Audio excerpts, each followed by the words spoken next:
El pago por mi pecado es el tema para el día de hoy.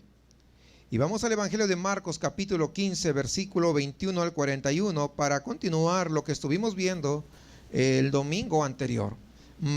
Evangelio de Marcos, capítulo 15, versículo 21 al 41.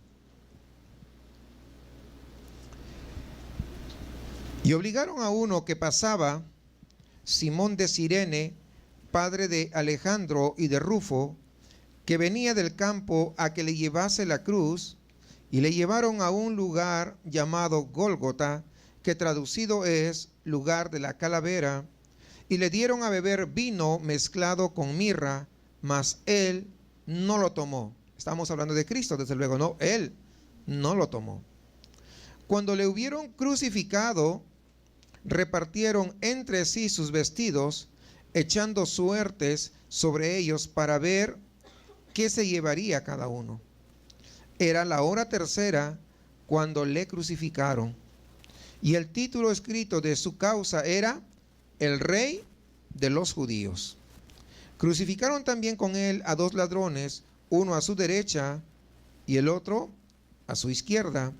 Y se cumplió la escritura que dice: y fue contado con los inicuos, y los que pasaban le injuriaban meneando la cabeza y diciéndole: va, tú que derribas el templo de Dios en 3 días, lo reedificas, sálvate a ti mismo y desciende de la cruz. De esta manera, también los principales sacerdotes, escarneciendo, se decían unos a otros con los escribas: a otro salvó, a sí mismo no se puede salvar. El Cristo, Rey de Israel, descienda ahora de la cruz para que veamos y creamos. ¿Se dan cuenta cómo se están burlando de Jesús? Esa es una burla. Imagínense, crucificado y además se están burlando de Jesús. También los que estaban crucificados con él le injuriaban. Cuando vino la hora sexta, hubo tinieblas sobre toda la tierra hasta la hora 9. Cuando dice la hora sexta, estamos hablando de las 12 del mediodía. Y dice hasta la hora 9, es hasta las 3 de la tarde. Y a la hora 9 Jesús clamó a gran voz diciendo: Eloi, Eloi, lama sabactani, que traducido es: Dios mío, ¿por qué me has desamparado? Y algunos de los que estaban allí decían al oírlo: mirad, llama a Elías. Y corrió uno y empapando una esponja en vinagre y poniéndola en una caña, le dio a beber, diciendo: dejad, veamos si viene Elías a bajarle. Mas Jesús, dando una gran voz, expiró. Entonces el velo del templo se rasgó en 2, de arriba abajo. Y todo eso tiene un significado, desde luego. Y el centurión que estaba frente a él, viendo que después de clamar había expirado así, dijo: verdaderamente este hombre era hijo de Dios. También había algunas mujeres mirando de lejos, entre las cuales estaban María Magdalena, María la madre de Jacobo el menor y de José, y Salomé, quienes cuando él estaba en Galilea le seguían y le servían, y otras muchas que habían subido con él a Jerusalén. Y hemos visto la semana anterior cómo el pueblo de Jerusalén, que estaba dirigido por los sacerdotes, los ancianos, los gobernantes, acababan de pedir que Pilato le diera libertad a un hombre, ¿como quién? Como Barrabás, pero que a la vez condenara a un hombre inocente como Jesús, el Hijo de Dios. Qué tremendo. Pero vemos que ellos consiguieron su objetivo de querer que matara a Jesús, porque lo veían como el enemigo público número 1, porque veían que el negocio se les había venido abajo, porque veían que Jesús siempre les decía la verdad, no les pasaba papacho, les decía lo que ellos eran, lo que había en su corazón. Y es que es más o menos como que Jesús siempre ponía el dedo en la llaga. Cuando tú tienes una herida, yo pregunto, ¿acaso no es bueno ponerle alcohol para poder desinfectar la herida y se sane? ¿Sí o no? ¿O no? ¿Verdad que sí? ¿Y eso no duele o sí duele? Pues sí. ¡Ah! Pero sabe que eso es bueno. Entonces Jesús es lo que hacía. En todos aquellos corazones hipócritas, le estaba poniendo, queriendo que sus corazones sean abiertos a la luz del evangelio, pero ellos no quisieron. Ellos lo tomaron como algo malo. ¿Por qué? Porque no querían que sus obras sean ¿qué? Descubiertas. Y Jesús es lo que estaba haciendo. Toda la gente, cuando veía a los sacerdotes, ¿verdad? Pues le tenían mucho respeto, lo honraban demasiado, mucho más cuando lo veían imponentes con esos tremendos vestidos que usaban, todo ese atuendo que llevaban. No, todo el mundo se sentía menos porque ellos eran los más importantes. Pero cuando Jesús vino a descubrirles lo que había dentro de su corazón, cuando les llama sepulcros blanqueados, porque solamente Jesús sabía lo que había dentro de ellos, porque muchas veces el pueblo es ignorante y cree que lo que está al frente es bueno. Pero por esa razón Jesús, al descubrirlos a ellos, es que hizo que en ellos comenzara a surgir un odio. ¿Por qué? Porque le estaba diciendo la verdad. Nunca dijo mentiras. ¿O creen que Jesús dijo alguna mentira? Pues imagínense, Dios mismo no puede mentir. Así que ahora, después de haber logrado que lo sentenciaran a Jesús a ser crucificado, ahora vamos a ver pues cómo esta sentencia se lleva a cabo. También tenemos que notar que todas las narraciones de la crucifixión de Jesús, pues todas están de alguna manera llenas de alusiones a citas del Antiguo Testamento, con la intención de poder mostrarnos a nosotros que todo cuanto estaba ocurriendo en ese momento, como dice en Hechos 2:23, había sido el determinado consejo y anticipado conocimiento de Dios. Es decir, que lo que estaba ocurriendo no le agarró por sorpresa. El Señor sabía todo lo que iba a pasar. Él ya sabía. Él no le agarró por sorpresa que lo iban a sentenciar a morir en una cruz. Él ya sabía. Pero el hecho que él supiera no significa que los que lo hicieron sean perdonados. Porque algunos creen que sí, no, a menos que ellos se arrepintieran.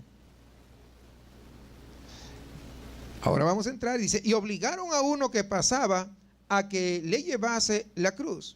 La última vez que vimos a Jesús estaba ahí en el pretorio, es decir, ¿se acuerdan? En la residencia de Pilato. Y ahora iba a ser llevado al Gólgota, donde iba a ser crucificado. Era un monte bastante cercano allá a Jerusalén, las afueras de Jerusalén, donde pues se utilizaba para estos fines. Y en el recorrido por las calles principales de la ciudad, pues era una costumbre llevarlos por las calles principales y luego ya lo llevaban al lugar donde tendría que ser ejecutado. Y esta era una costumbre, y esta costumbre tenía como propósito disuadir a otros judíos que se sublevaran en contra del imperio romano. Es decir, no lo hacían así nada más, tenía un propósito. Y Marcos nos dice que un hombre llamado Simón de Cirene fue entonces obligado a cargar con la cruz. Y esto debe hacernos pensar cómo se encontraba Jesús, en esa debilidad física que por la que estaba atravesando en esos instantes. Ahora, no sería de extrañar esto, porque recuerden en la noche anterior, cuando había estado celebrando la cena con sus discípulos, y todo había ocurrido muy rápidamente. Luego de eso suben, recuerdan, y él estaba orando y pide que sus discípulos le acompañaran a orar, y de pronto pues nadie lo estaba acompañando. ¿Recuerdan esa parte? Ni aún una hora podéis orar. Y algunos tal vez le digan, oye, ni media hora puedes orar, te paras rápido. Oye, ni 15 minutos puedes orar. No, imagínense, o sea, qué tremendo. Justo en un momento de necesidad donde más se necesitaba la oración del círculo más íntimo, no habían podido estar con él. Y más o menos es lo que vemos. Y después de eso vinieron y lo llevaron pues a la casa del sumo sacerdote y comenzaron a interrogarlo. Pasó una noche pues, imagínense, pésima, ¿verdad?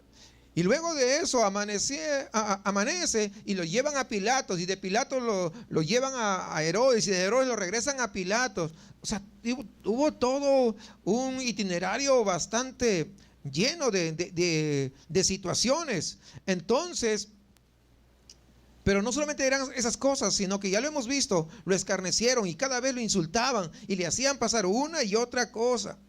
Y luego Pilato, porque Pilato no estaba convencido de que era culpable, y eso ya lo hemos visto, que dice, lo quiere salvar y lo manda ¿a qué?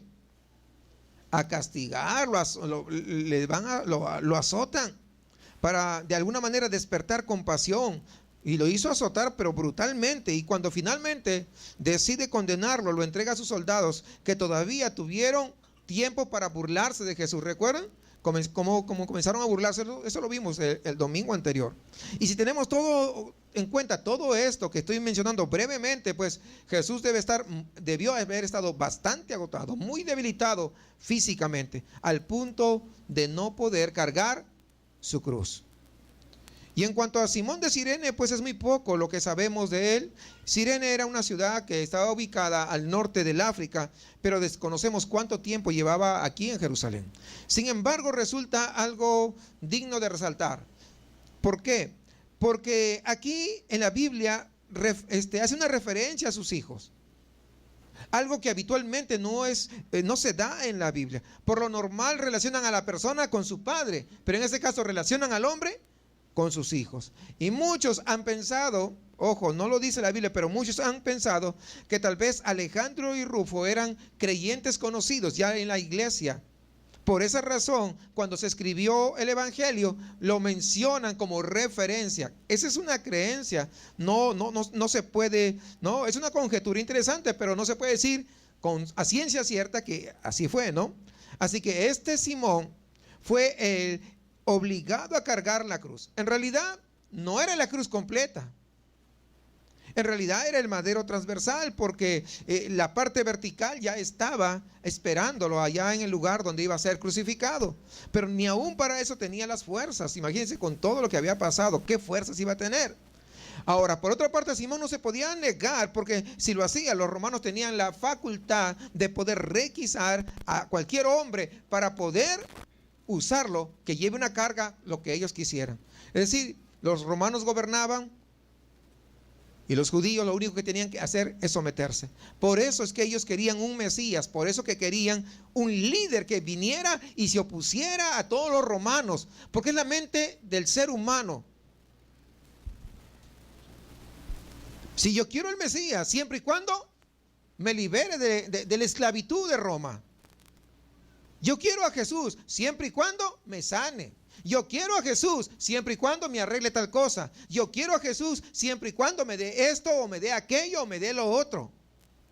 Porque pensamos, nuestra mente es muy corta y solamente piensa en lo material, pero no piensa en lo más grande que nos puede dar a Jesús, en lo más extraordinario que no nos puede dar ningún hombre. No sabemos realmente cuáles serían los pensamientos que atravesaban por la cabeza de Simón.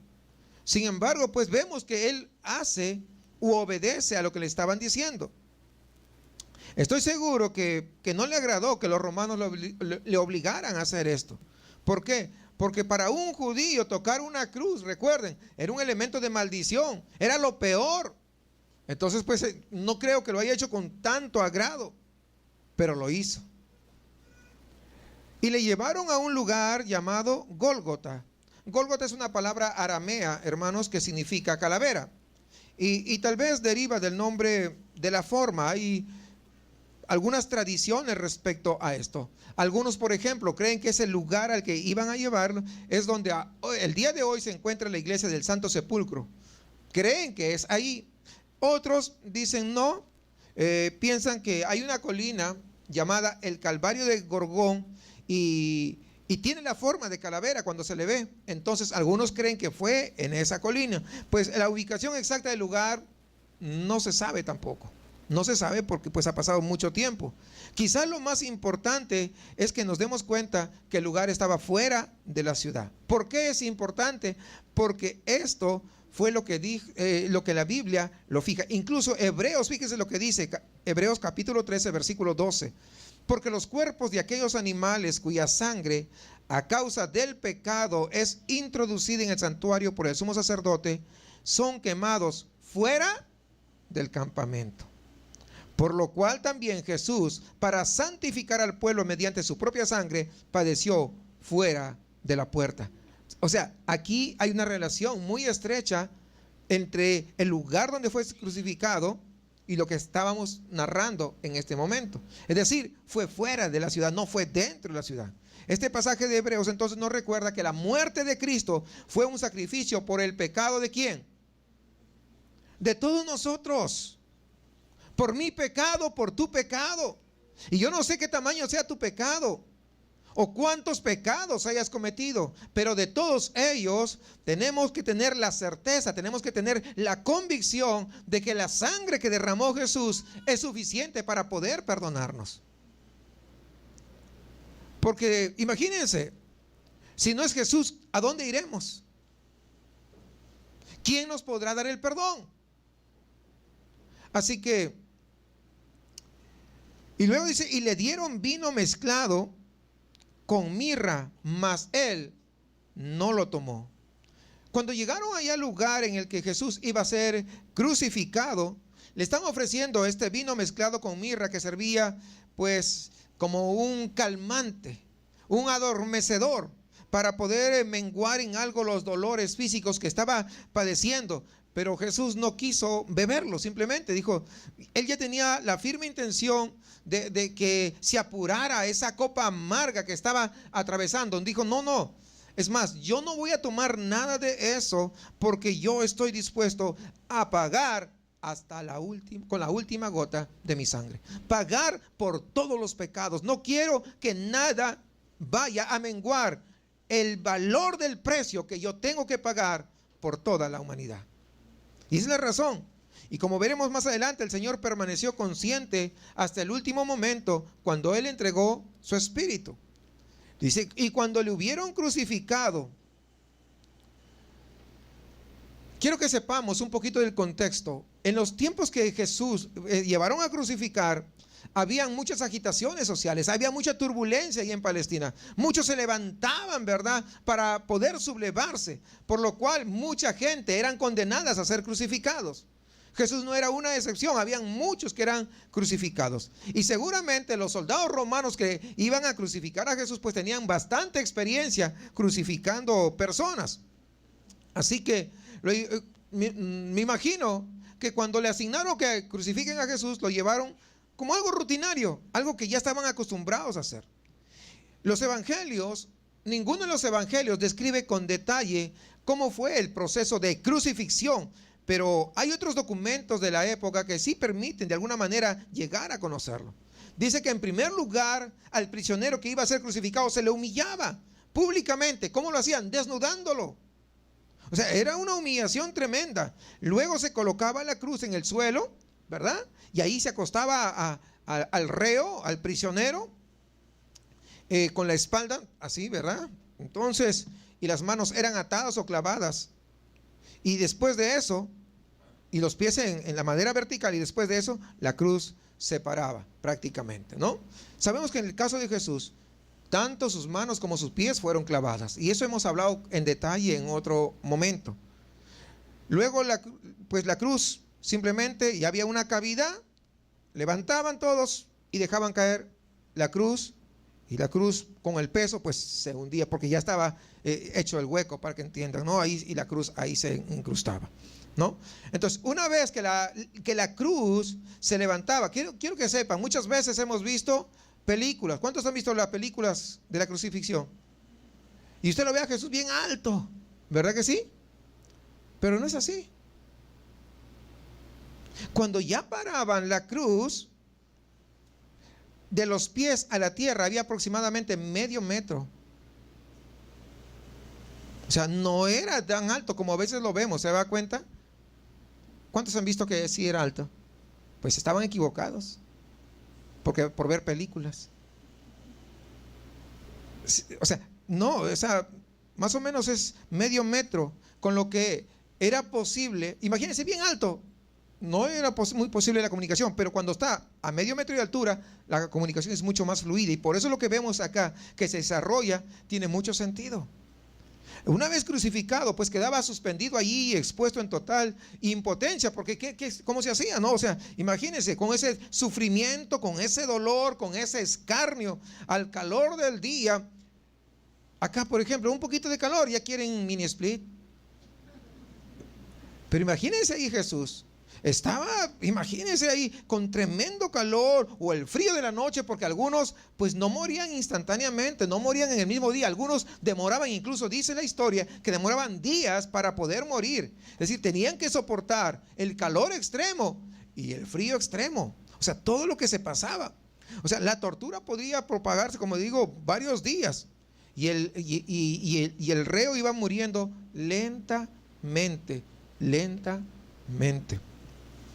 De hambre, de sed, llegando muchas veces, dice la historia, no dice la Biblia, pero los libros de historia dicen que algunos incluso llegaban a la locura, estando crucificados. Ese intenso sufrimiento, y algunos perdían el conocimiento en esas cruces. O sea, no fue nada fácil. La crucifixión probablemente podríamos decir que es el método más cruel para ejecutar a una persona. Y nunca se ha practicado, de hecho, algo más cruel que eso, es lo que dicen los historiadores. Así que tenía un propósito, ¿cuál? De poder infligir la máxima tortura posible a aquel que moría. Pero es lo que tuvo que pagar Jesús por sus pecados y por mis pecados. Y a pesar de eso, como decía nuestra hermana Rosalinda en la mañana, muchas veces ponemos a Jesús como una opción más de todas las demás opciones de lo que queremos hacer. Y todavía muchas veces escogemos las demás opciones en lugar de escoger a Jesús. Qué triste. Y repartieron entre sí sus vestidos. Es lo que dice, sigue en la lectura. Cuando los soldados terminaron de crucificar a Jesús, se sentaron ahí, como si no estuviera pasando nada. Estaba crucificado Jesús y ellos ahí sentados echaron suerte sobre los vestidos de Jesús.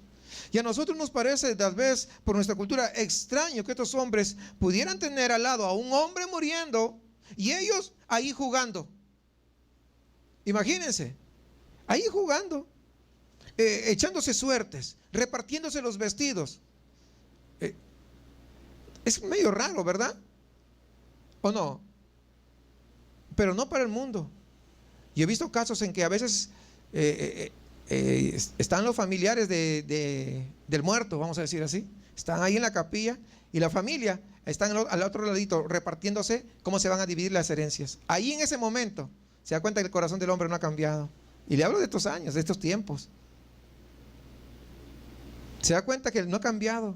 En este caso después era diferente, estaban repartiéndose los vestidos de Jesús, pero en este caso repartiéndose. Un ladrillo para mí, el bloque para acá, y no sé qué para allá. La llanta de la bicicleta me toca a mí. Estoy siendo exagerado tal vez, pero para que vean, o sea, ¿por qué? Porque en su corazón está, ¿qué cosa? Ese deseo y ese anhelo de lo material. Y es lo que vemos aquí. O sea, este ejemplo de indiferencia, hermanos, frente a la muerte de Jesús en la cruz es muy común en nuestros días. No es nada sorprendente. ¿Cuántos no tienen interés en el hecho de que Él muriera en la cruz por cada uno de nosotros? Y muchas veces lo miran con absoluta indiferencia. Y cuando les vas a hablar de Jesús, no, a mí no me vengas a hablar de Jesús. Yo ya tengo que no sé qué, que no sé cuánto. Hay indiferencia con Jesús. Hay una indiferencia con el sacrificio de Jesús. Por eso que muchas veces cuando algunos dicen, imagínense, cuando dicen, ven a Cristo, Él te ama, no le hagas esperar, está con los brazos abiertos. Pues esa es una falacia. Él estuvo con los brazos abiertos ahí en una cruz hace 2000 años. Él murió, pero también resucitó y ahora está a la diestra de Dios Padre. Hoy la invitación está hecha, pero Él no está rogando. Él no está rogando a nadie, ven por favorcito. Mira, si que tú no vienes a mí conmigo, me voy a poner muy triste, ¿no? Y fíjate, mejor ven. Pero, porque así lo pintamos a Jesús. Y Jesús no, dice que está en su trono de gloria. Y ahora somos nosotros los que tiene que acercarse ante Él en reconocimiento de quién es Él, en reconocimiento de que el sacrificio máximo que pudo pagar tus pecados y mis pecados solamente viene y proviene de Él. Y agradecerle por todo lo que Él ya hizo. Y con un corazón humilde, humillado, ¿verdad? Acercarnos ante el trono de la gracia para alcanzar el oportuno socorro. Al hombre ya no le queda eso. Si tengo tiempo voy. ¿Se da cuenta? Pero ¿cómo es el hombre? Todavía hay ese espíritu de indiferencia. Todavía, vuelvo a repetir, va a elegir. ¿Cuál es la opción? ¿Cuál es la opción? ¿Qué pasa? Bueno, ¿cuál es la opción? ¿Quedarme a dormir porque es domingo? Y si el servicio es en la tarde, ir a ver el partido de los Rayados o los Tigres, aunque pierdan, pero yo voy antes de ir a la casa. O sea, son las opciones. O sea, qué ridículo nos vemos. Se da cuenta que el hombre, el ser humano se ve tan ridículo al querer poner como una opción más a Jesucristo, cuando Él debe ser la única opción y todas las demás en segundo nivel. Pero en primer lugar siempre debe estar en poder anhelar tener a Dios en mi vida y en mi corazón. Pero fíjese cómo estos soldados romanos, lo único que les interesa, que es, regresamos, ¿qué cosa es?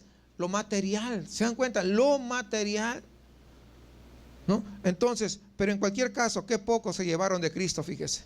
Muy poco realmente. Apenas ropa usada, cuando podrían haber obtenido la salvación eterna para sus almas. No sé si usted entiende eso. Muy poco que se llevaron. Aunque hay algunos charlatanes que dicen que la túnica de Jesús valía mucho, por eso que estuvieron sorteando. Qué ridículos que son también. ¿No han escuchado eso? Sí, que Jesús tenía todo y era multimillonario y que no sé qué, y la túnica, no, valía muchísimo, por eso que se lo estaba. Uy, que lean la cultura, si estaban acostumbrados a hacer eso, con todo lo hacían. O sea, pobres, gente materialista. ¿Sí o no? Que solamente lo material le interesa. Porque es lo que estamos viendo aquí. Ropa usada. Imagínense ustedes, cuando pudieron haber alcanzado lo mejor que Cristo nos puede dar, y es la vida eterna. Así que, pero eso se cumplió, ¿o no? Salmo 22 dice: repartieron entre sí mis vestidos y sobre mi ropa echaron suertes. Es un salmo profético, de hecho, y eso se cumplió, se hizo para que pudiera cumplirse. No es que Dios lo instaba a que lo hicieran, sino que Dios, en su conocimiento anticipado, en la presciencia de Dios, Él sabía lo que iba a ocurrir. Por eso que queda registrado aquí. Sigamos ahí. El título escrito de su causa era el Rey de los Judíos. Y Marcos aquí observa la costumbre que tenían los romanos de colocar, siempre que ejecutaban a alguien, arriba ponían cuál era la causa por la que estaba siendo ejecutado. Recuerden que los romanos fueron uno de los primeros en imponer el derecho, o sea, de hacer las cosas justas desde el punto de vista humano, ¿verdad? De ahí de que los que estudian derecho, por ejemplo, aunque a veces se van chueco, ¿verdad? Lo primero que utilizan, primero que les enseñan, ¿qué es? Derecho romano, es en el primer semestre. Porque los romanos tienen esa instrucción, esa formación de poder hacer las cosas justas. Entonces, a fin de que nadie le diga, hey, ¿por qué fue crucificado? No, siempre arriba le ponían ahí, ¿cuál fue la razón por la que estaba siendo crucificado? Y en este caso, Pilato mandó que fuera escrita en 3 idiomas, en hebreo, en griego y en latín. Es lo que dice Juan 19:20. De tal manera que todas las personas que pasaban por ahí pudieran leer de qué se trataba, por qué hizo esto y por qué puso de esta manera, porque cuando los judíos entregaron a Jesús a Pilato, pues, ¿qué pasó? Le dijeron, bueno, él dice que es el rey de los judíos. ¿Se acuerdan ustedes? Eso lo habíamos hablado. Así que muy probablemente hizo escribir este título a modo de venganza personal. Fíjense, entiendan esto de la venganza personal de Pilato. Lo que estaba de alguna manera expresando era el cinismo que los judíos tenían para poder crucificar a su propio rey. Por eso cuando la gente veía rey de los judíos, ¿y por qué lo crucificaron si era su rey? ¿Se dan cuenta? O sea, eso comenzaba a confrontarlos, a hacer burla de los mismos judíos. Entonces Pilato fue una manera de desquitarse. ¿Por qué? Porque lo habían incitado a tomar una decisión que él no quería, pero que finalmente lo había hecho. Entonces dijo, no hay forma ya no puedo quitarle la condena, pero le voy a poner la causa, el rey de los judíos. Esa es la razón. Entonces los principales sacerdotes entendieron definitivamente las intenciones de Pilato y rápidamente, ¿no? Como los políticos de hoy, fueron y reclamaron que quitar ese título. Lo cual Pilato dijo, no, lo que está escrito, así sea. Y eso lo ven ahí en Juan capítulo 19, del 21 al 22, es lo que van a decir. En cualquier caso, no deja de ser paradójico que fuera una cruz, hermanos, el trono desde donde Jesús fue levantado y desde donde ahora atrae a toda la humanidad, desde una cruz. Lo que fue señal de vejación, de sufrimiento, señal de maldición, desde ese símbolo Jesús está trayendo a aquel que quiere verdaderamente acercarse a Él. Qué extraordinario, porque ese es Dios. No olvidemos, hermanos, que la cruz es el lugar donde los pecadores, los enemigos de Dios, somos reconciliados con Él. Es la cruz donde nosotros encontramos el perdón. Es la cruz donde nuestros pecados son limpiados y nuestras vestiduras son lavadas en la sangre de Cristo Jesús. Y es ahí también donde queda fuera de toda duda el gran amor que Dios tiene por usted y por mí. Es allí en esa cruz. Ese amor que Dios tiene por la humanidad.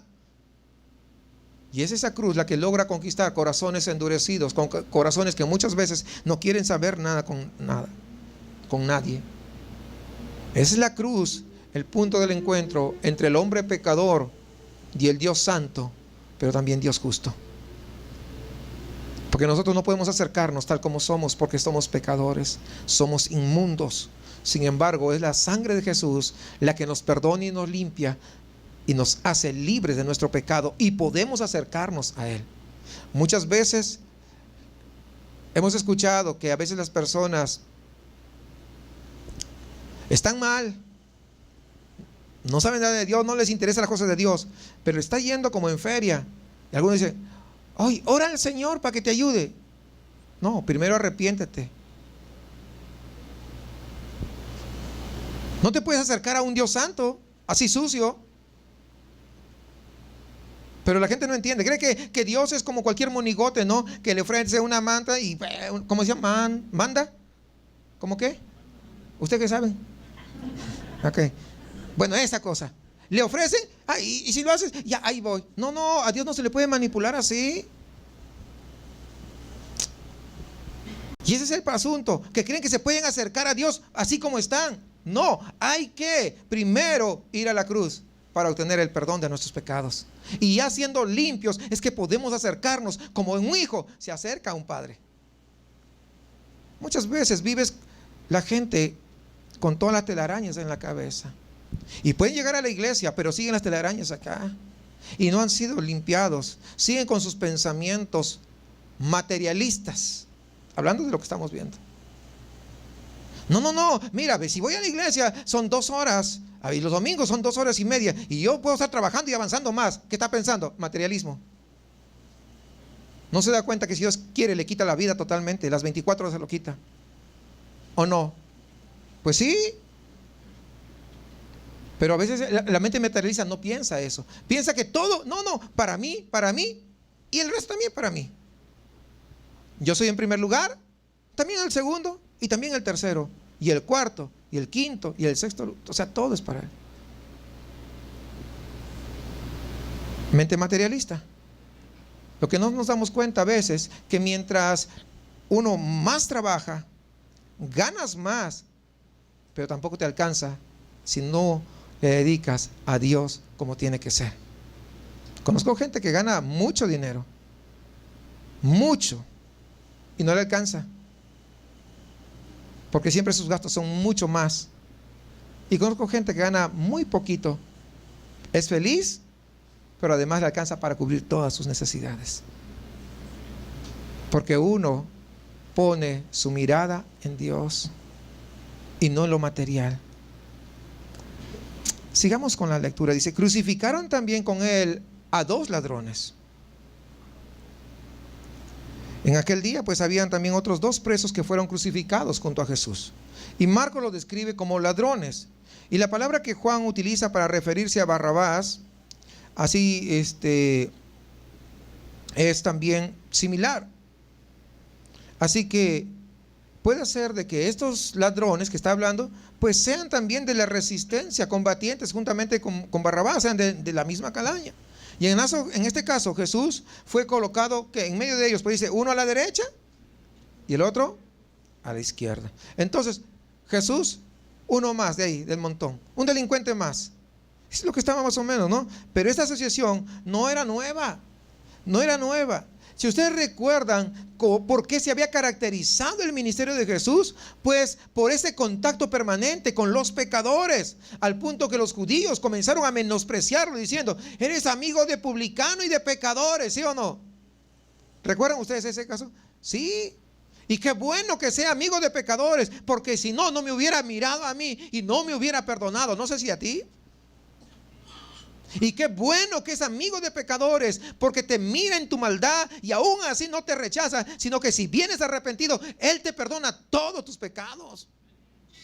O sea, tenemos que comprender eso, hermanos, que quede bien claro.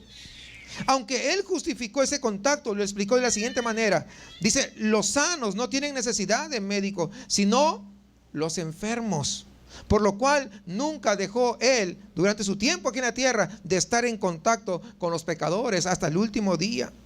Incluso allí en la cruz, en medio de 2 pecadores. En medio de 2 pecadores, hermanos. Y según nos informa Lucas, finalmente uno de los 2 ladrones que estaban crucificados con Él se arrepintió y lo reconoció como el rey de su vida, como el soberano, como su Señor. ¿Por qué? Porque es lo que hace cuando Jesús está en medio. Pues es lo que hace el amor de Jesús. Es lo que hace que Jesús no se mantiene alejado, sino que siempre está dispuesto a poder extenderte su mano de perdón y de misericordia cuando tú reconoces cuál es tu condición. De eso es lo que se trata el Evangelio. De eso se trata las buenas nuevas. De eso se trata el sacrificio de Jesucristo. Y una vez más se cumple lo que había sido profetizado por Isaías. Dice, por tanto, dice, yo le daré parte con los grandes y con los fuertes repartirá despojos, por cuanto derramó su vida hasta la muerte y fue contado con los pecadores, habiendo él llevado el pecado de muchos y orado por los transgresores. Ahí está. Y fue contado con los pecadores. Está hablando de los 2 ladrones que estaban ahí. ¿Y qué pasó? Y los que pasaban le injuriaban, dice. A pesar de las injusticias que Jesús había sufrido, hasta ese momento los judíos parecía que no estaban satisfechos. Así que fueron hasta el lugar donde estaba crucificado y no pararon de insultarlo, hermanos. No pararon de injuriarlo. Y Marcos distingue 3 grupos diferentes. Dice los que pasaban, los principales sacerdotes y los que estaban crucificados con él. Así que de esta manera se cumple la profecía del Salmo 22:7. Todos los que me ven me escarnecen y estiran la mano, menean la cabeza diciendo, se encomendó a Jehová, líbrele él, sálvele puesto que en él se complacía. Sin duda, hermanos, los dirigentes judíos miraban como un espectáculo. ¡Wow! ¡Qué tremendo espectáculo que nos estamos dando ahora! Jesús, nuestro enemigo, está siendo derrotado. Ya no habrá nadie que nos diga nuestra verdad. Ya no habrá nadie que nos esté rompiendo aquí, echando a perder el negocio que tenemos en el templo. ¿Se acuerdan? Porque había tremendo negociado allí en el templo, que vendían de todo. Ahora tal vez ya no vendan palomas porque no hay sacrificios. Tal vez ya no vendan los animales para el sacrificio, pero venden otras cosas. Y qué triste que muchos todavía sigan creyendo en eso. Y todavía se atreven a decir, ven por tu milagro, pero págale. Pero otros, so pretexto que es para el templo, porque ellos también decían que era para el templo, y vendían animales. Muchas veces a los hermanos los exigen a tener que vender en las iglesias. Qué triste. Como si Dios no fuera suficiente. Porque vender tamalitos dentro de la iglesia, so pretexto de que la iglesia necesita, es una afrenta en contra de Dios. Es decir, que nuestro Dios no es poderoso, ¿sí o no? Claro, le tienes que ayudar con tamalitos, porque el Dios que te servimos no es poderoso. Le tienes que ayudar vendiendo taquitos, porque el Dios no es poderoso. Le tienes que vender elotitos para ver si con eso completas, ¿verdad? Y qué tristeza cuando sabemos que nuestro Dios es todopoderoso y que Él suple todas las necesidades. ¿O no es cierto? Pues claro, hermanos. Jesús había sido crucificado, pero al ser crucificado lo habían logrado desacreditar como Mesías. ¿Por qué? Porque la ley decía, maldito todo aquel que es colgado de un madero. Es decir, no puede ser el Mesías porque estaba desacreditado. Murió como un simple delincuente. Es para la mente del hombre, totalmente desacreditado. ¿Por qué? Les estaba haciendo la competencia. No más competidores, es lo que estaban diciendo. Y aunque nos parece incomprensible cómo alguien puede llegar a alegrarse, ¿verdad? De este modo, en el sufrimiento de alguien, de esa forma de estar muriendo, hermanos, y ellos alegrándose en el dolor de otra persona. Sin embargo, ellos no solamente lo hacían, sino que además le estaban insultando a Jesús.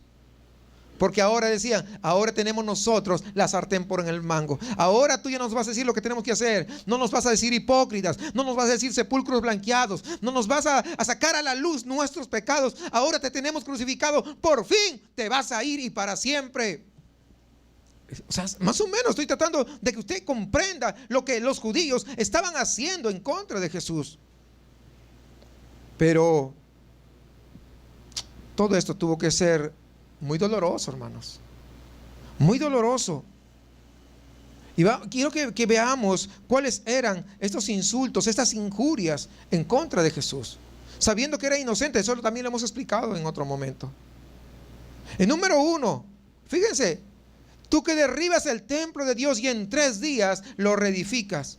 Los que lo injuriaban a Jesús estaban tergiversando las palabras que él había dicho. Tú que derribas el templo de Dios y en 3 días lo reedificas. Se estaban burlando del Señor, expresando de alguna manera el desprecio por Él, haciéndole sentir una vez más su debilidad y su abandono. Imagínense, crucificado y encima que lo estén insultando. ¿Cómo se sentiría usted? Yo pregunto. Recuerden, Jesucristo 100% hombre, 100% Dios, pero como hombre, como humano, ¿cómo se siente? Si algunos se quejan que la hermanita no la saludó, imagínense. ¿Sí o no? Imagínense cómo se sentiría, que como hombre, hablo Jesús, imagínense, crucificado. Y el día previamente lo habían azotado, recuerdan ustedes, le habían desgarrado la piel, estaba pues hasta sin fuerzas. Y encima venían a burlarse de él. No hay ni muestras de compasión, no hay muestras de misericordia, porque así es el ser humano, hermanos, por naturaleza. El corazón es malo y perverso. Estos judíos eran incapaces de comprender que justo en ese momento ellos mismos estaban cumpliendo lo que Jesús realmente había predicho: destruid este templo y en 3 días lo levantaré. Es lo que estaba pasando. Ellos estaban destruyendo el templo de su cuerpo. Es lo que estaban haciendo, cumpliendo lo que había dicho. Pero también se olvidaban que dijo que en 3 días lo iba a levantar, hablando de la resurrección del Maestro. La segunda injuria: sálvate a ti mismo y desciende de la cruz. Se estaban burlando. Imagínense a ustedes que le pongan cadenas en los pies y en las manos y lo aten ahí en la columna que está allá y le digan, échate a correr. ¿No es una burla acaso? Pregunto. ¿Sí o no?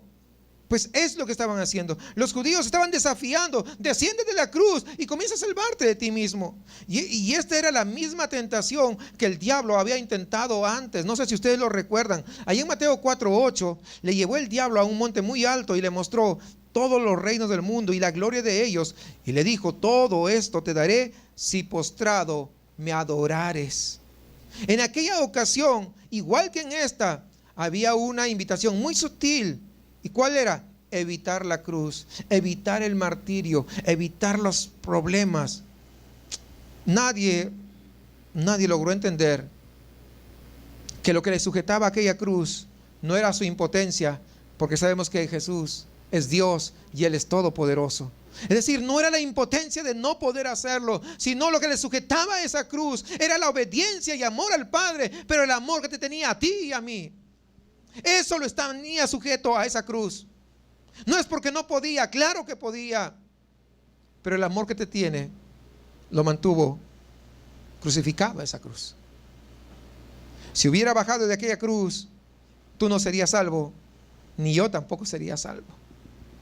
Pero una vez más Él venció la tentación y demostró su poder, no bajando de la cruz, sino quedándose en la cruz. Es donde se demostró el verdadero poder que tiene Jesucristo.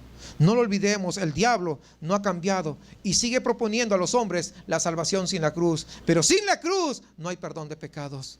Cuando alguien te predica un evangelio que no habla de la cruz, no te lo creas, está echando mentiras. Y muy posiblemente vas a vivir toda tu vida, pero te darás cuenta cuando ya sea demasiado tarde, cuando estés en el infierno. Sin cruz no hay salvación, no hay perdón. Es a través de la cruz que nuestros pecados, todos nuestros pecados, pasados, presentes y aún futuros, son perdonados. ¿No se alegra por ello? Que por amor a usted, Él no se bajó de esa cruz. Tercera injuria: a otros salvó, a sí mismo no se puede salvar. Es curioso que en esos momentos sus mismos enemigos reconozcan que había salvado a otros. Sin embargo, todos aquellos milagros que había realizado no habían cambiado el corazón. Su corazón seguía siendo indiferente. No se percata de eso. Su corazón no había sido transformado. Por eso que es bien claro que los milagros no cambian a nadie. La palabra de Dios es la que cambia las vidas y los corazones. Conozco mucha gente que ha visto milagros, que en sus propias vidas han recibido milagros, pero ni siquiera son agradecidos con Dios. Un día están en la casa de Dios y otro día están fuera de allí. Y algunos están por un tiempito corto para disimular, ¿verdad?, que están agradecidos con Dios. Pero ¿sabe qué? La verdad no es así. ¿Por qué? Porque pasa un tiempo y surge alguna situación y simplemente se dan fuera. Ahora, su planteamiento aquí consistía en demostrar que si él no era capaz de salvarse a sí mismo de esa cruz, pues estaba descalificado para poder liberar a otros. Es lo que ellos tenían en su razonamiento. Desde ese punto de vista, podría parecer que los gobernantes judíos tenían razón. Claro, si no se puede bajar esa cruz, ¿cómo va a liberar a todos los demás? ¿Cómo? Está descalificado. Lo que trataban era descalificar a Jesús. Pero su problema era que no habían entendido el Cordero de Dios que quita el pecado del mundo. ¿Cómo podría un cordero salvar a otro sin morir? Es imposible. Porque para que un cordero, un sacrificio, se presentara a favor de alguien pecador, ese cordero, ¿qué tenía que pasar? Pues tenía que morir. Tenía que morir. Presentarse como holocausto. Tenía que morir. Lo que ellos no entendían era eso, que Jesucristo era el Cordero de Dios. ¿Estamos claros? Porque ellos estaban pensando desde un punto de vista humanista, meramente. Número 4. El Cristo, Rey de Israel, descienda ahora de la cruz para que veamos y creamos. Una vez más vemos cómo ellos estaban fingiendo. No, si vemos la señal, vamos a creer. Y muchos dicen así: si yo viera tal cosa, yo creería. Sí. ¿No ha visto eso? ¿Sí? ¿No ha escuchado eso? Si me hace ese milagro, entonces yo voy a creer. Pero solamente, ¿saben qué? Era una tentación con el fin de ¿qué? De hacerle bajar de esa cruz. Paradójicamente es precisamente porque Jesús no bajó de la cruz por lo que hoy creemos en Él. Porque si Él se hubiera bajado de la cruz, no creeríamos. ¿En quién creeríamos? Pero es porque no bajó de la cruz, es que ahora usted y yo tenemos nuestra fe puesta en el autor y consumador de nuestra existencia, Cristo Jesús. ¿Sí? ¿Entendemos eso? También los que estaban crucificados con Él le injuriaban, dice la Biblia. Es decir, hasta sus propios compañeros de martirio estaban burlando, se estaban despreciando a Jesús. Podemos decir que Jesús se encontraba en ese momento solo. Nadie, ni los que estaban al lado siendo crucificados, se compadecían de Jesús. Y Lucas nos explica que uno de los ladrones, dice, le injuriaba diciendo: si tú eres el Cristo, sálvate a ti mismo y a nosotros. A veces hay personas que están muy mal, en mala situación. Mira, Cristo puede hacer algo por ti. No quiero saber nada con Cristo. No, a mí no me vengas con tu religión. ¿Ha escuchado gente así? ¿Conoce gente así? O sea, están en la situación, están a punto de morir, pero en lugar de poder tener una opción, una posibilidad, no, porque su corazón está muy duro. Este hombre, a pesar que estaba a las puertas de la muerte, no tenía ningún temor de Dios, pero tampoco tenía remordimiento de su conciencia por los pecados que había cometido. Y Lucas nos dice que el otro ladrón que estaba siendo crucificado, él manifestó finalmente una actitud diferente, llegando incluso a reprender a su compañero. Oye, verdaderamente tú mereces morir, pero él es inocente. Él es inocente. Hasta él reconocía que Jesucristo era inocente. Y a este hombre que reconoció quién era Jesús, que se acerca y le dice: Kyrios, Señor, mi dueño, mi amo. Ese reconocimiento, cuando uno entiende que Él debe ser nuestro Señor, nuestro amo, ya no nos gobernamos nosotros, sino Él gobierna nuestra vida. Y cuando eso ocurre, Jesús tiene unas palabras consoladoras que dice: de cierto te digo que el día de hoy estarás conmigo en el paraíso. Pero fíjese, no interesa cuántos pecados no habrá cometido ese hombre. Probablemente más que usted. Digo probablemente, no los conozco a ustedes, o sea, no sé qué cosa ha hecho usted, pero probablemente, ¿no? Por lo menos más que la mayoría. Pero fíjense, a pesar de eso, Jesús no le dijo: oye, ¿sabes qué? Pues lo siento, I'm sorry for you, it's too late. No le dijo: no, es muy tarde, necesitas bautizarte para poder perdonarte. Fíjese que no le dijo eso. O necesitas, ¿sabes qué? Siembre mi ministerio primero para después bendecirte. No le dijo esas cosas. Esas palabras hasta tontas son. ¿Qué le dijo? Hoy estarás conmigo en el paraíso. ¿Por qué? Porque está viviendo ¿qué cosa? El corazón. Es el corazón lo que ve el Señor. Es el corazón lo que le interesa a Dios. Dice: ya a la hora sexta hubo tinieblas sobre toda la tierra. Jesús había pasado ya 3 horas en la cruz y aún iba a pasar otras 3 más antes de que Él muriera. Y Marcos nos dice que justo a la mitad de la hora sexta, sobre las 12 del mediodía, ocurrió algo asombroso. Dice: hubo tinieblas sobre toda la tierra. Y debemos entender esto como un fenómeno sobrenatural, puesto que a esa hora, ¿qué es lo que ocurre? Al mediodía, ¿qué cosa pasa? Pues el sol brilla en toda su intensidad, ¿sí o no? Pero acá dice lo contrario. Es decir, que Dios estaba interviniendo con un propósito. ¿Cuál? El de atraer la atención de toda la muchedumbre que estaba ahí reunida en ese momento y que estaban pendientes de una señal del cielo. Aunque por supuesto esto no les hizo cambiar de opinión, aunque vino una señal como estas tinieblas de alguna manera estaban expresando la oscuridad espiritual que estaba envolviendo todo ese ambiente en ese preciso momento.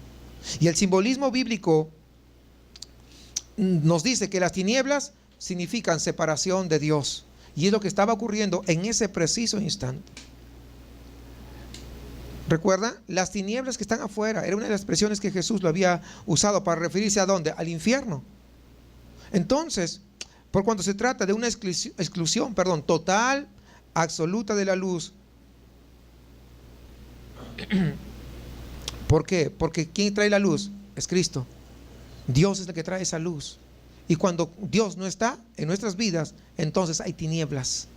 Y es lo que más o menos estamos viendo aquí.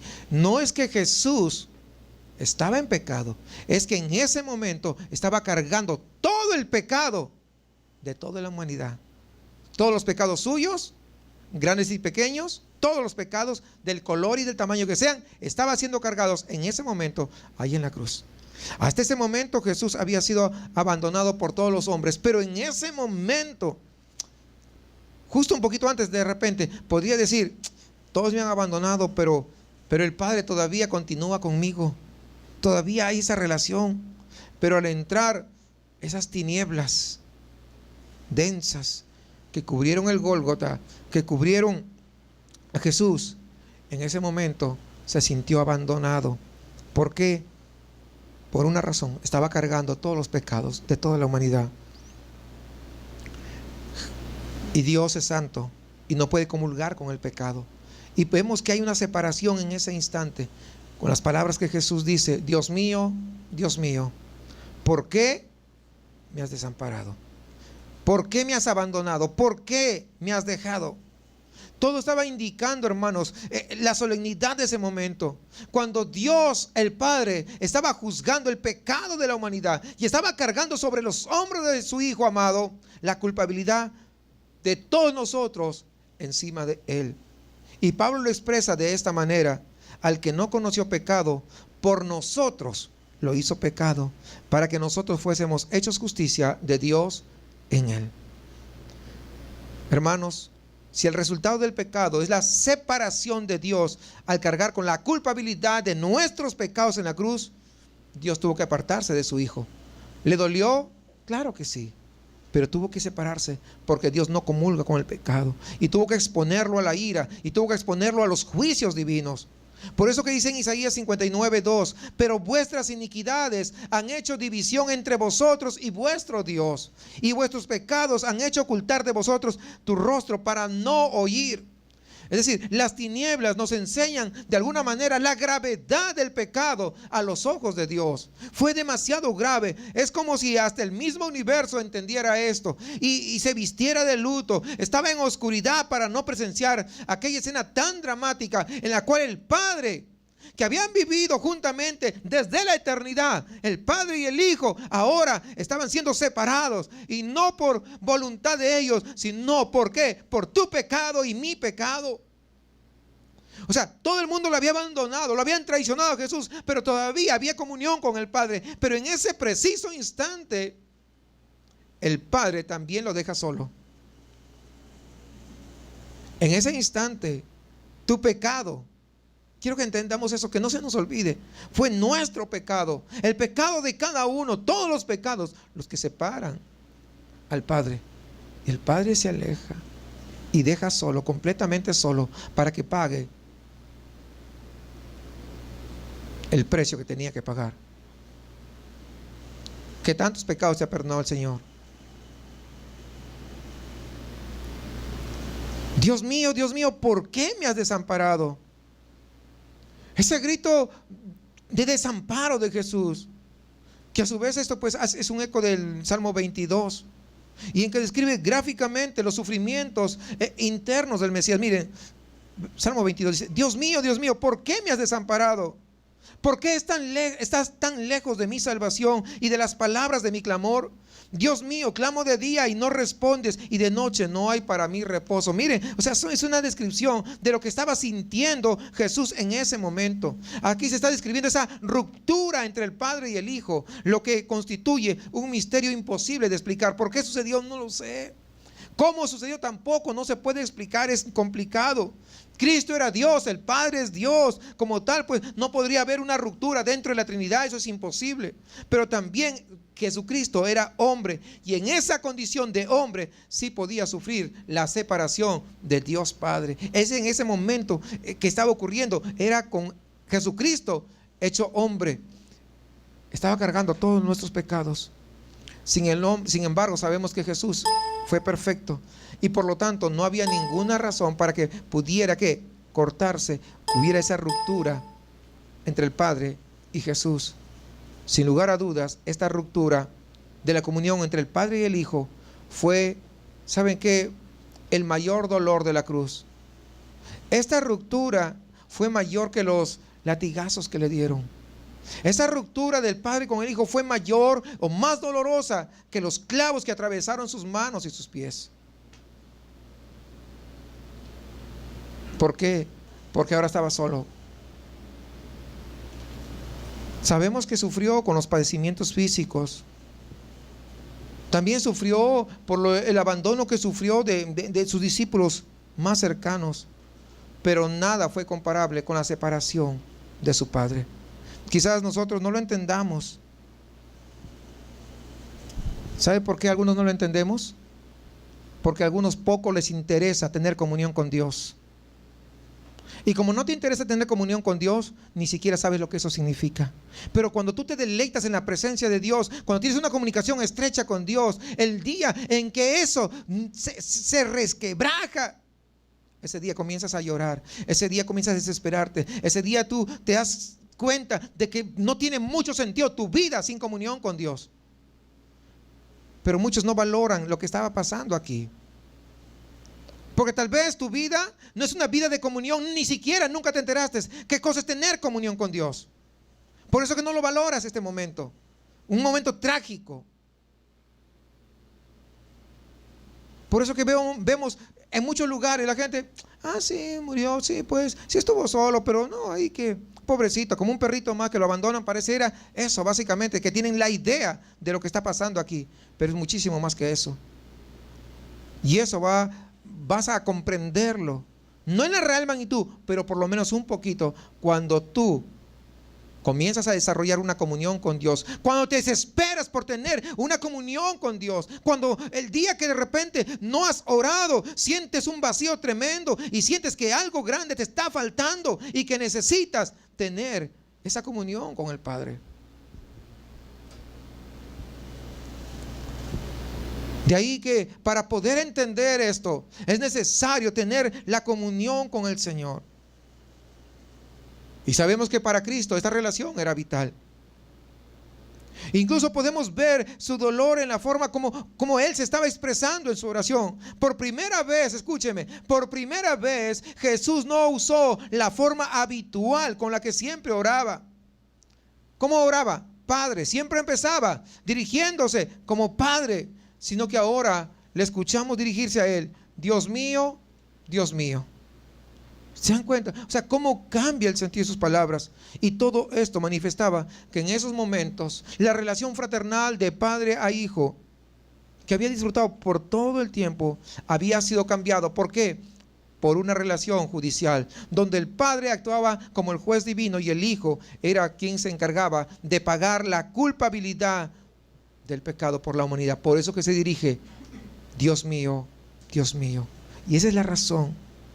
Nos debería conmover el hecho de que Dios tuviera que estar dispuesto a sufrir de tal manera para poder salvarnos, para poder limpiarnos, para poder perdonarnos. Por eso cuando leemos Juan 3:16, que dice, no encuentra, el evangelista no encuentra palabras suficientes para describir lo que quiere dar a conocer. Dice, porque de tal manera, o sea, no hay palabras para poder hacerlo. Dice, porque de tal manera, es algo grandioso. Amó Dios al mundo. O sea, no hay palabras suficientes para describir ese amor de Dios, que ha dado a su Hijo unigénito para que todo aquel que en Él cree no se pierda, mas tenga vida eterna. Hermanos, yo quisiera que pudieras entender esta realidad, pudieras entender qué es lo que está atravesando Jesús, pudieras comenzar a desarrollar esa comunión con Dios, de tal manera que pudieras entender la necesidad de tener ese vínculo con el Padre Celestial. Y algunos decían al oírlo: mira, llama a Elías. La gente, hay un dicho que dice, ¿cómo? Ya se me fue ya. No entendió bien lo que dijo, pero sí bien que lo arregla. ¿Cómo es?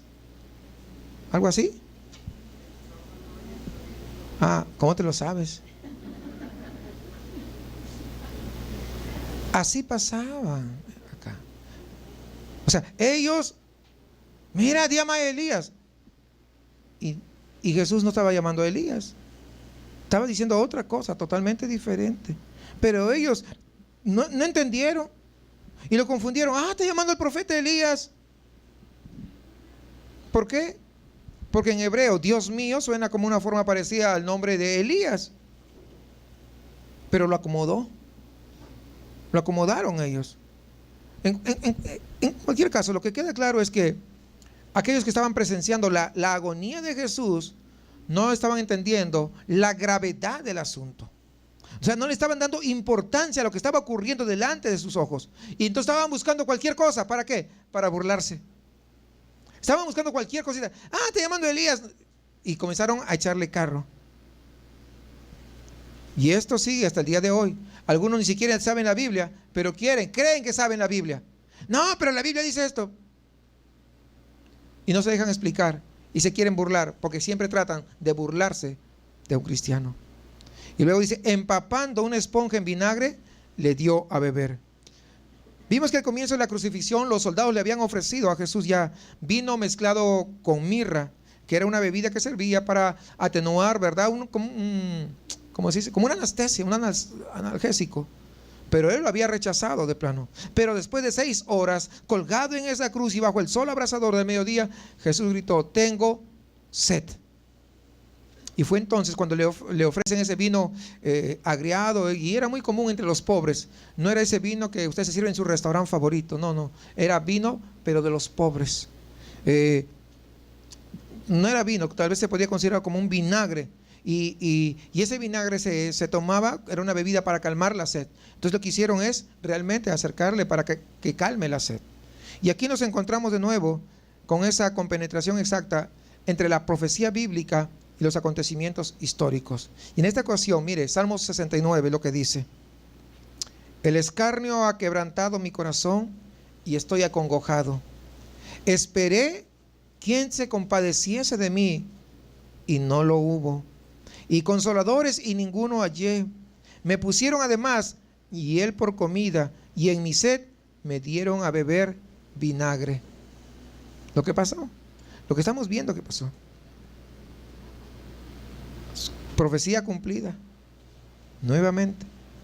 Y más Jesús, dando una gran voz, expiró.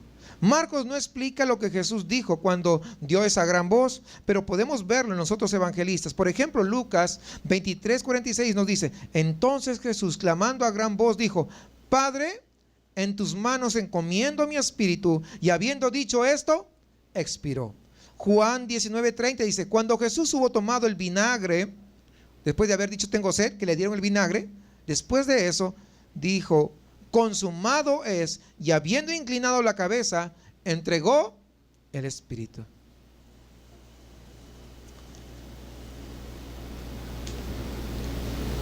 Hermanos, ya les he explicado que una crucifixión podría durar días incluso. Tenemos que entender algunas cosas aquí.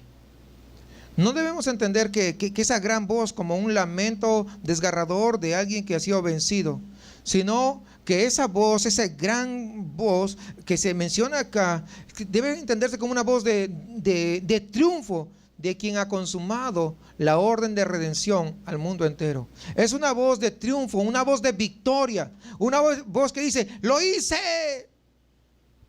logré mi cometido. Cumplí lo que el Padre me había mandado. Y esa era la mayor satisfacción de Jesús, el obedecer a Dios, el obedecer a su Padre. En eso Él se satisfacía. En la mañana nos hablaban respecto a la obediencia. Y en segundo lugar nos recuerda lo que Jesús había dicho anteriormente: nadie me quita la vida, sino que yo de mí mismo la pongo.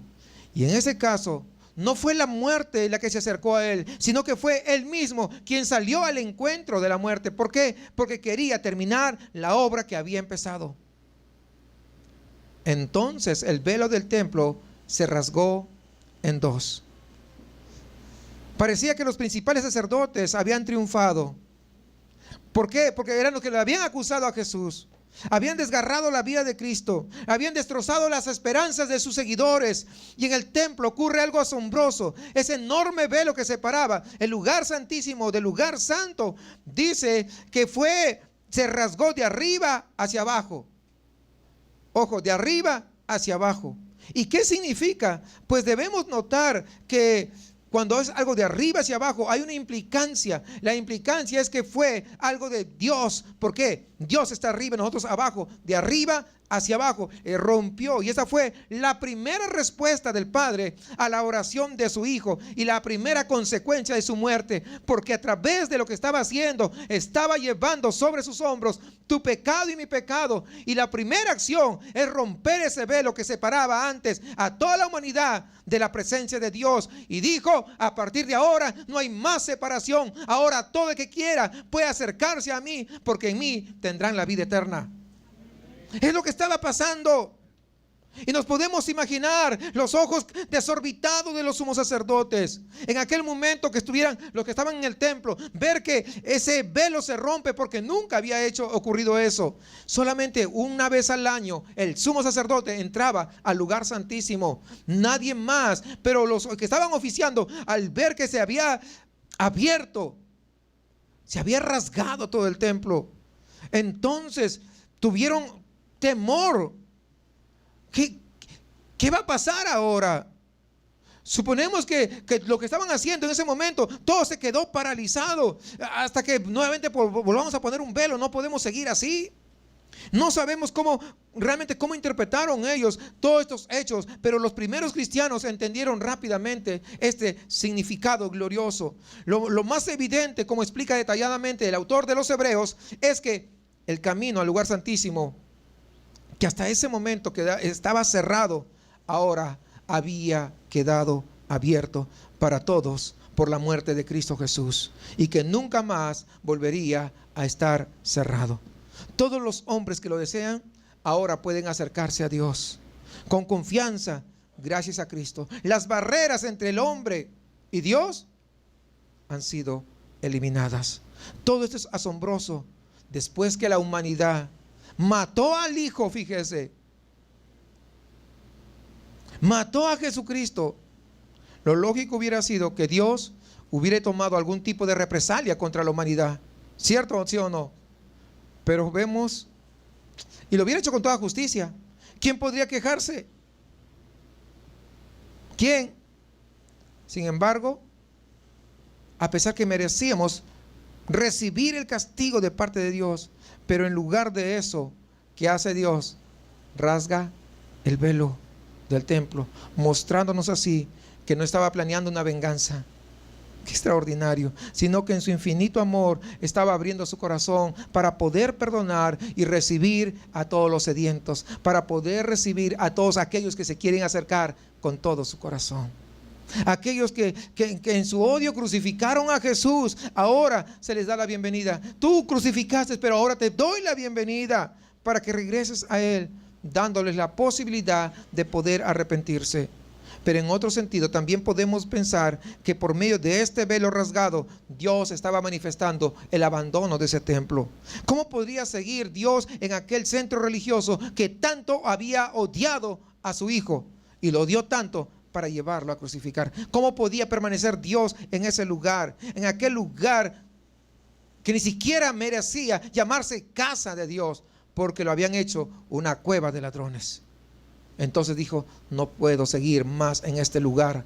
Simplemente se fue su presencia ya no estaba más en ese lugar, en un lugar físico, porque ahora Él quiere vivir en cada corazón de los que verdaderamente se arrepienten, de los que le buscan, de los que reconocen que a pesar de sus fallas quieren seguir una vida en obediencia a ese Dios santo, a ese que entregó a su propio Hijo para poder limpiar nuestras maldades, para limpiar nuestros pecados y poder nosotros acercarnos con confianza. Ya no hay nada que nos separe, ya no necesitamos un intermediario, ya no necesitamos a alguien más, necesitamos a Cristo Jesús, ahora, aquí y ahora. Es lo que necesitamos. No necesitamos a nadie más, porque Jesús es el único que pagó por usted y por mí. Nadie más lo hizo. Ayer platicaba con una señora y me decía, yo estoy tan agradecida con Dios porque me ha dado todo, tengo esto, tengo aquello y tengo lo otro. Wow, le digo, ¿y cómo muestra su agradecimiento?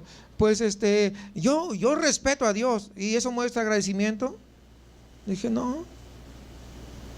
Si usted verdaderamente está agradecido con Dios, dice, es que yo nunca acepté ninguna estampita, yo no acepté ningún monito, no, yo sé que esas cosas no le agradan a Dios, por eso, y yo estoy agradecida con Dios. No, le dije, es pura politiquería y de la barata.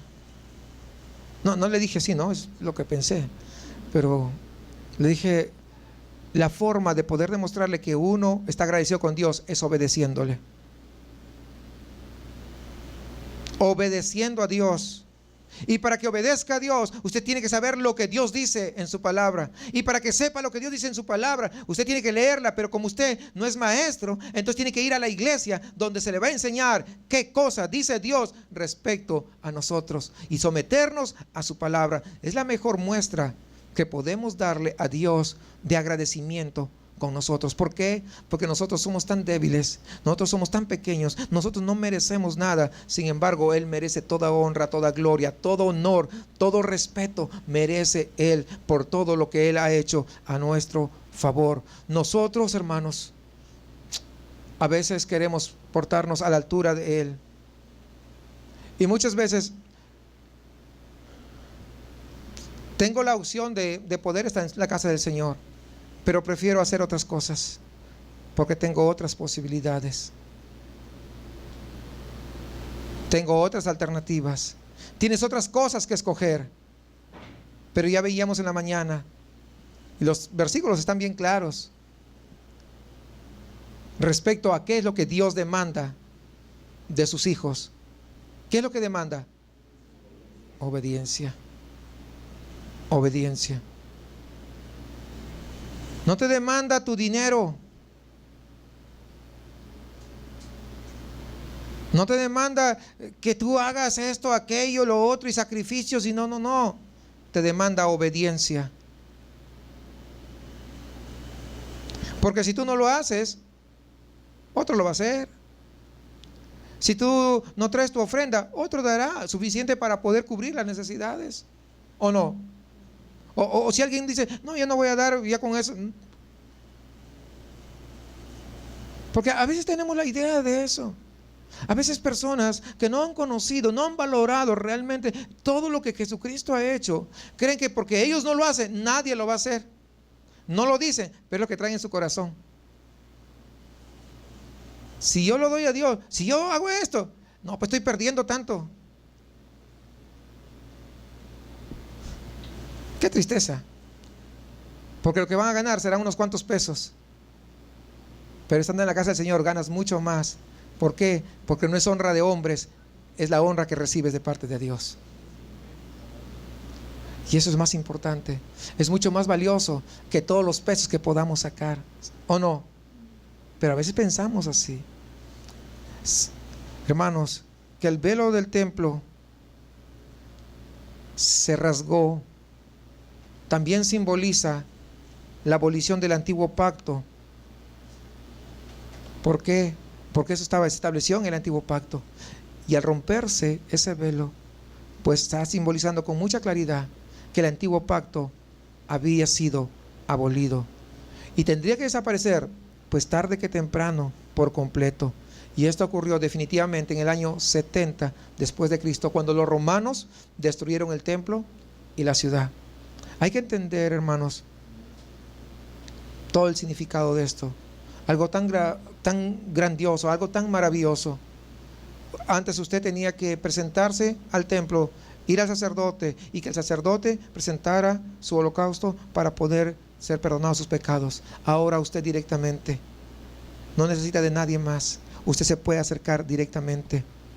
Si hasta un centurión, el centurión que estaba ahí, cuando vio, todo lo que estamos narrando, dijo, verdaderamente este era el Hijo de Dios. ¿Cuánto más si usted ha visto lo que Dios ha hecho a su favor? ¿Cuántos están agradecidos por ello? ¿Cómo no poder acercarse y decirle, yo sé que tú eres el Hijo de Dios, yo sé que tú eres el Rey de Reyes y quiero que seas el Señor de Señores, pero no solamente lejano, sino que seas el Señor de mi vida, que seas el que gobierna mi existencia, que gobierna mis decisiones para poder servirte, para poder obedecerte y vivir siempre para la gloria de tu nombre.